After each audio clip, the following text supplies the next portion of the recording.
போர்க்களத்துல 4 புறங்கள்லயும் ரசூலுல்லாஹ்வை பாதுகாக்கிறதுக்காக உஹது போர்ல போராடுறாங்க. ஒரு வீர பெண்மணியா வாழ்ந்திருக்காங்க. 2 பாட்டு சொல்லி போயிட்டாங்க. உஹது போர்க்களத்துல தண்ணி கொடுக்கறதுக்காக போறாங்க. அவங்க உள்ள போரிட்டவங்க கிடையாது. போனா குதிரையில ஒரு வாள் எடுத்துக்கொண்டு ரசூலுல்லாஹ்வை தாக்கிறதுக்காக வராங்க. என்ன செய்யறது ஒரு விலங்குல கிடந்த வாளை எடுத்து குதிரையோட காலை வைக்கிறாங்க. குதிரை தடுமாறி அவன் கீழே விழுகிறா. குறி தப்பிட்டு குறி தப்பின உடனேயும் கோபமெல்லாம் ரசூலுல்லாஹ்ல இருந்த குறி கோபமெல்லாம் மாறி உம்மமாரெல்லாம் அப்படி போகும்போது பெரிய கேடயத்தை எடுத்து தோள்பட்ட மேல ஓங்கி அடிக்கிறான். இந்த தோள்பட்ட ஷோல்டர் ஒரு குழிக்கரண்டியை விட்டு எடுக்கிற அளவு குழி ஆயிடுச்சு. அவ்வளவு பள்ளமா குழி ஆயிடுச்சு. ஒன்றும் செய்ய முடியல. கொதிக்கிற எண்ணெய காய்ச்சி அதுல ஊத்துறதா அந்த காலத்துல ட்ரீட்மெண்ட் தான். அவ்வளவு கொடுமையா தாங்க வேண்டி இருக்கும். மரணத்தை விட கொடுமையா ஒரு விஷயம் நடக்குது.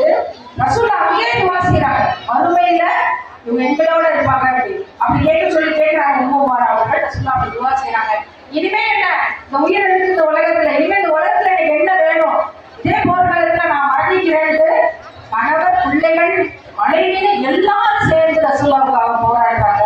ரசூலுல்லாஹ் மரணிச்ச பிறகு ஒரு போர் வருது. நான் தான் நபின்னு ஒருத்தர் சொல்லிட்டு இருக்கிறான். அவங்கள வீழ்த்துறதுக்காக வயசாய பாட்டி ஆயிட்டாங்க. அப்போ போர் குதிரை ஏறி போறாங்க. போகும்போது அவங்களோட கை துண்டிக்கப்பட்டு ஒரு கை கீழே விழுது. வயசாயிருச்சு, வலி இன்னும் தாங்க முடியாது. ஒரு கை தனியா கீழே விழுது. கடைசியில அந்த எதிரில இவங்க கையால குத்திதான் நபரை முடிக்கிறாங்க. அவ்வளவு பெரிய வீரார்கள் அவளை வச்சு இதை நிறைவேற்றாங்கன்னா அவளோட மகனை கொலை செய்யும்.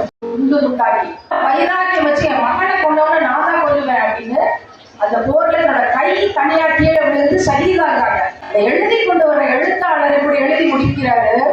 உம்மு அமாரா என்ற அந்த சஹாபிய பெண்மணி சொர்க்கத்துக்கு போறதுக்கு முன்னாடி அவங்களோட கை சொர்க்கத்துக்கு போனது. சுபஹானல்லாஹ். நம்மளாம்